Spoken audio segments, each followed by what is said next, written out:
Assalamualaikum warahmatullahi wabarakatuh. Saya Zahabia dari SI4202 ingin mempresentasikan modul 8 APSI. Tujuan presentasi ini adalah menjelaskan tujuan dan elemen model desain, mengidentifikasi elemen penting dari diagram komunikasi UML, membuat pandangan diagram komunikasi dari model desain, mengidentifikasi elemen penting dari UML sequence diagram, dan membuat pandangan sequence diagram dari ini proses mapnya. Sudah desain model. Desain model ini dibentuk dari requirement model dan digabung dengan arsitektur model untuk memproduksi solution model. Diagram interaksi UML adalah nama kolektif untuk diagram berikut, yaitu sequence diagram, communication diagram, interaction overview diagram. Diagram interaksi UML digunakan untuk menunjukkan urutan dari interaksi yang terjadi antara satu atau dua skenario use case atau potongan dari satu skenario use case. Diagram interaksi UML juga dapat digunakan untuk menunjukkan interaksi yang terjadi antara sistem dan subsistem. Perbandingan analisis dan desain. Analisis itu membantu kamu dalam memodelkan bisnis proses apa yang sistemnya harus mendukung use case dan domain model. Desain membantu kamu bagaimana memodelkan sistem yang mendukung suatu proses bisnis yang terdiri dari komponen batasan UI, komponen service, dan komponen entitas. Analisis robustness adalah proses yang membantu dalam mengidentifikasi komponen desain yang akan diperlakukan dalam model desain. Input untuk analisis robustness ini adalah use case, skenario use case activity diagram, dan domain model.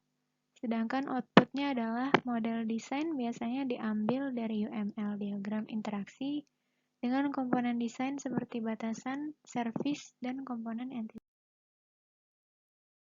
Komponen batasan ini adalah biasanya digunakan untuk memodelkan interaksi antara sistem dan aktornya. Abstraksi dari layar UI, sensor komunikasi interface, komponen UI tingkat tinggi, dan setiap batasan komponen harus dikaitkan dengan setidaknya satu aktor. Komponen service merepresentasikan koordinasi, pengurutan, transaksi, dan kendali dari objek lain, dan sering digunakan untuk merangkum kondisi yang terkait dengan use case tertentu. Komponen service mengkoordinasi alur kontrol dan memisahkan pergantian apapun yang ada dalam workflow dari komponen batas dan entitas. Komponen entitas digunakan untuk memodelkan informasi yang berumur panjang dan terus-menerus. Entitas biasanya sesuai dengan objek domain. Kebanyakan entitas adalah persisten atau terus-menerus. Entitas dapat memiliki kebiasaan yang kompleks. Hubungan komponen service dan entitas adalah komponen entitas akan sering mempunyai komponen service yang sesuai. Objek service akan sering mengkontrol kesesuaian objek entitas.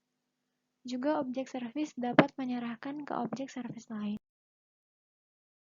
Hubungan komponen batasan dan entitas adalah komponen batasan dapat sering mengambil atribut dari komponen entitas. Mendeskripsikan proses analisis robustness. Yang pertama, memilih use case.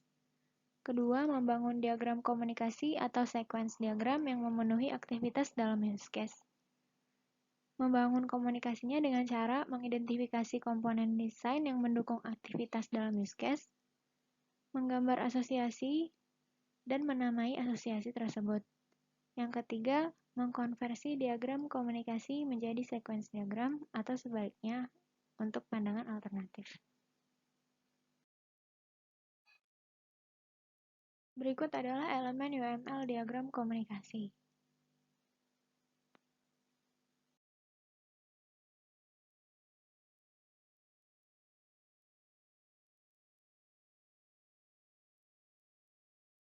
Elemen diagram komunikasi terdiri dari nama pesan, arah pesan, Arah pesan ini ada panah padat, biasanya menunjukkan pesan sinkron.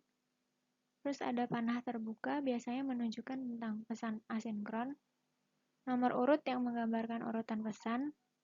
Daftar parameter yang diteruskan ke objek penerima. Got condition yang menunjukkan pesan bersyarat. Dan parameter kembali atau return. Berikut adalah cara membuat diagram komunikasi. Pertama, pilih use case dulu yang sesuai. Kemudian menempatkan aktor ke dalam diagram komunikasi. Lalu menganalisis form use case atau activity diagram untuk use case. Cara menganalisisnya adalah dengan mengidentifikasi komponen batasan, mengidentifikasi komponen layanan, mengidentifikasi komponen entitas, kemudian mengidentifikasi interaksi lanjutan seperti menemukan metode baru, komponen batasan, layanan, dan entitas. Langkah pertama menempatkan aktor-aktor ke dalam diagram. Kemudian mengidentifikasi komponen batasan. Contohnya di sini agen pemesanan membuat request ruangan dengan tanggal kedatangan, tanggal keberangkatan, dan tipe ruangan yang diminta. Kemudian mengidentifikasi komponen layanan. Batasan objek reservation UI menggunakan objek reservation service untuk membuat reservasi. Lalu mengidentifikasi komponen entitas. Metode make reservation pada objek reservation service membuat entitas reservation.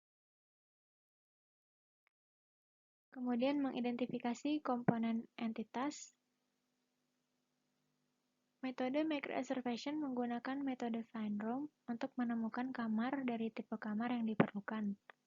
Setelah menemukan dan memilih kamar, metode set room menetapkan kamar untuk reservasi. Kemudian harganya akan ditetapkan untuk reservasi. Kemudian metode make reservation dari objek reservation service mengembalikan objek reservation ke reservation UI. Kemudian ada contoh komunikasi diagram. Yang pertama, skenario primer, skenario yang berhasil. Kedua, skenario sekunder atau yang tidak berhasil. Atau kamar yang ditolak oleh agen pemesanan. Sini ada contohnya, skenario yang berhasil. Ini adalah contoh skenario yang tidak berhasil. Ada sequence diagram.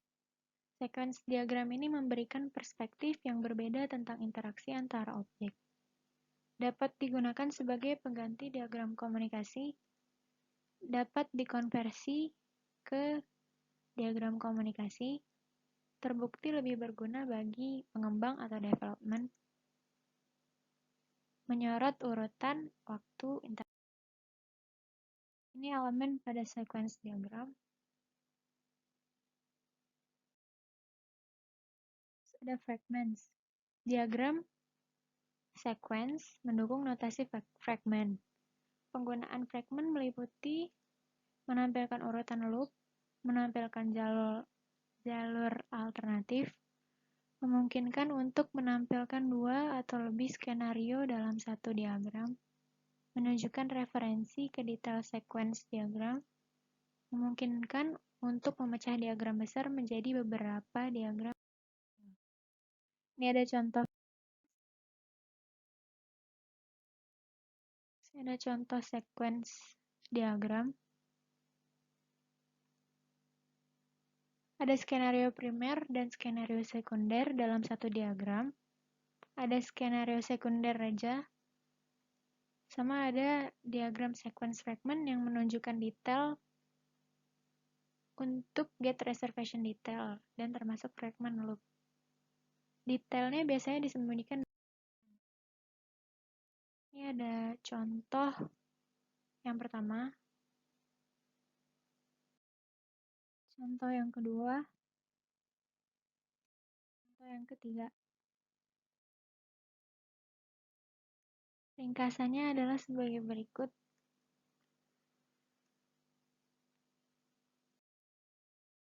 Kemudian ini ada kuisnya. Dikerjain ya, terus dikirim ke email aku. Sekian, terima kasih. Assalamualaikum warahmatullahi wabarakatuh.